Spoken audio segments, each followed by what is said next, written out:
মোৰ আগৰ ভিডিঅ'ত আপোনালোকক কৈছিলোঁ যে কেনেকৈ ধনতেৰছটো পালন কৰিব লাগে, আৰু আজি মই এটা সৰু দেৱালীত কৰিব পৰা ৰিচুৱেল এটা ক'ব বিচাৰিছোঁ। যিদিনা ধনতেৰছৰ পিছদিনা অৰ্থাৎ ভূত চতুৰ্দশী সেইদিনা আৰু দেৱালীৰ দুদিন আপোনালোকে এটা সৰু কাম কৰিব পাৰে।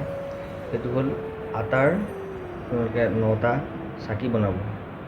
ৰুটি বনাওঁতে যেনেকৈ আটা মাৰে তেনেকৈ বনাই লৈ পেলাই আপোনালোকে আটাৰে 9টা চাকি বনাব। আৰু এটা বস্তু ল'ব আপোনালোকে 11টা লং, 11টা সেউজীয়া ইলাচি আৰু 11টা কৰ্পূৰৰ টেবলেট বা কৰ্পূৰৰ সৰু টুকুৰা লৈ পেলাই 3টা পেষ্ট বনাই ল'ব। তাৰপিছত ধনতেৰছৰ দিনা গধূলি আপোনালোকে সেই 9টা চাকি যে বনাইছিলে তাতে আপুনি শলিতা আৰু মিঠাতেল দি লৈ তাতে তাৰে পেষ্টৰ কিছু অলপ আপোনালোকে তাত দি ল'ব।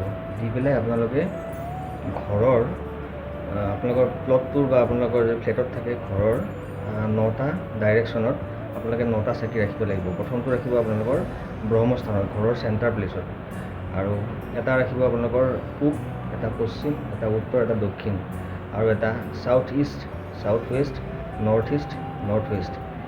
এনেকৈ 9টা কোণত আপোনালোকে 9টা চাকি জ্বলাই ৰাখিব, আৰু তেনেকৈ 3 দিন কৰিব। ভূত চতুৰ্দশীৰ দিনা গধূলি, দেৱালীৰ প্ৰথম দিনা আৰু দেৱালীৰ দ্বিতীয় দিনা কৰি লৈ পেলাই আপোনালোকে তাৰ পিছদিনা একেবাৰে দেৱালীৰ পিছদিনা আপোনালোকে সেই চাকি 9টা লৈ পেলাই এনেকুৱা এটা জেগাত ৰাখিব, গৈ পেলাই য'ত পৰুৱা বা চৰাই চিৰিকটি সেই আটাখিনি খাব পাৰে। তেনেকৈ কৰি চাওকচোন, ঘৰলৈ আপোনালোকৰ বহুত সুখ সমৃদ্ধি আহিব। আৰু ঘৰত যদি কিবা বাস্তুৰ দোষো আছে, আপোনালোকৰ গোটেইকেইটা দিশত যদি বাস্তুৰ দোষ আছে, সেই দোষো বহুতখিনি পৰিমাণে কটা যাব। কৰি চাব।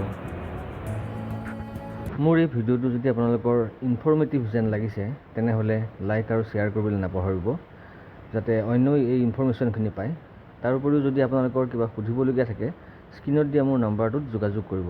ধন্যবাদ।